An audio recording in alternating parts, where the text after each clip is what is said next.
खबर शामिल करते हैं वकाड़ा से, जहां से हमारे नुमाइंदे वहीद तारिक बलोच की रिपोर्ट के मुताबिक मुस्लिम लीग नून के रहनुमा चौधरी उमर ने कहा है कि मौजूदा महंगाई इमरान खान की गलत पॉलिसियों का नतीजा है। इंतशार पसंदों को मुल्क की तरक्की बर्दाश्त नहीं हो रही, जो इसमें रखना डालने की खातिर नित नई साजिशें कर रहे हैं।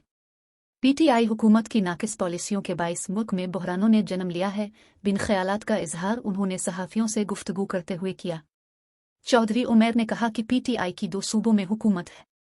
खैबर पख्तूनख्वा में करप्शन के रोज़ बरोज़ नए किस्से रिपोर्ट हो रहे हैं और दूसरी तरफ पंजाब में पीटीआई की हुकूमत है, जो अवाम को रिलीफ देने में मुकम्मल तौर पर नाकाम हो चुकी है। पंजाब हुकूमत अपनी नाकामियां छुपाने की खातर वफाकी हुकूमत पर तनकीद करती और अवाम को बेवकूफ़े बनाने की नाकाम कोशिश कर रही है।